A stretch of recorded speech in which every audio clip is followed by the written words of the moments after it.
I hope you've been enjoying our Game Changers in Agriculture series. In this episode, we're going to be looking at Mariposa Dairy out of Lindsay, Ontario. One of the big growth areas in North America and throughout the world, in fact, is goat cheese.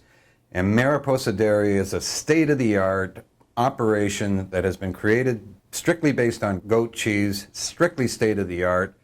And most importantly, they're learning how to sell their product to the world and have been doing an extremely good job of it. So follow this one. Basically running Mariposa Dairy as a cheese plant in Lindsay, and we're running our farm as Lenberg Farms outside of Oakwood, which is 15 minutes from our cheese plant. We milk between 1,000 and 1,200 goats at the farm, and there is roughly 10 employees working at that facility. At the cheese plant, there's basically 45 full-time jobs year-round, and right now we've hired on 20 seasonal employees to get through our rush, which is from August to November.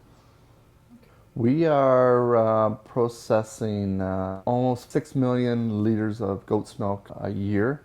We are basically 20% of the milk comes from our farm, and the other 80% comes from roughly 45 other farms that are full-time supplying us.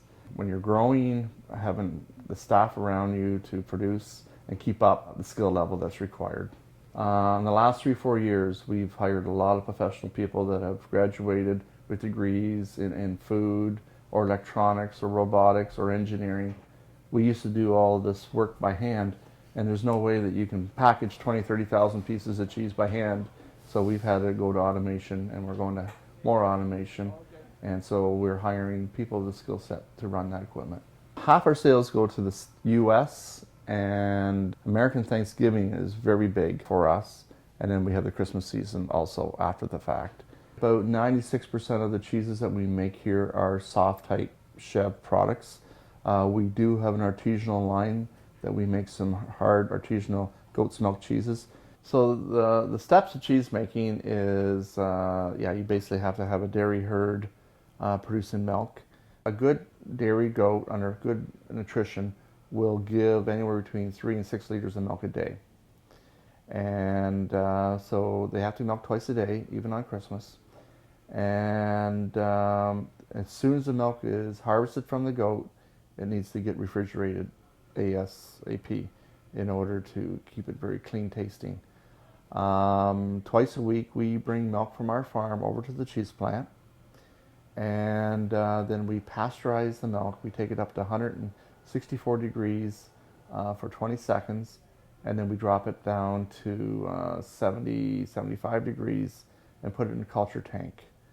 The culture tank, we add bacteria, and we basically make yogurt. And it takes about 16 hours.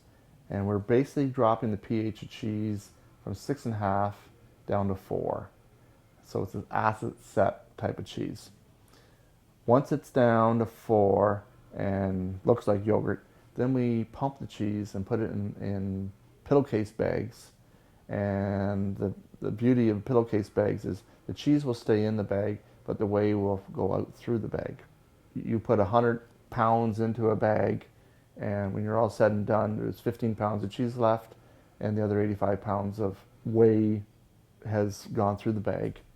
And then we take that cheese, we add salt to it, we standardize the moisture in it, and then basically that cheese gets portioned, it gets fruit added to it, whatever, and put it in a pack, and label it, and ready for the market. I've been given the opportunity to travel to Asia and Israel, and looking at what potential is there.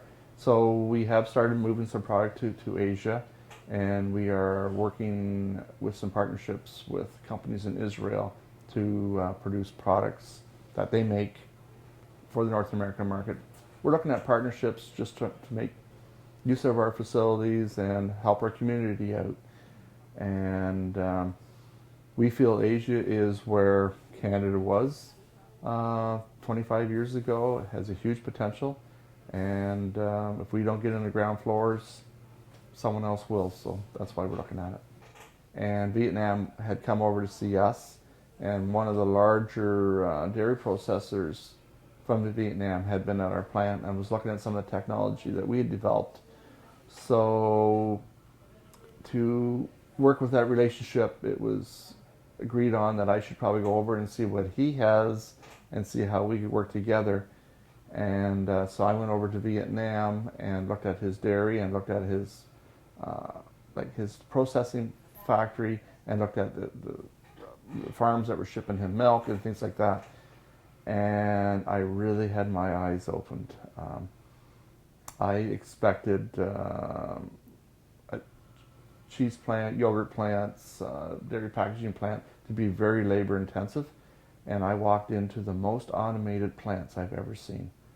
And it really caught me off guard. And it actually made me change my direction, because at that time we were thinking about maybe doing 2 or 3 more different products at the same time.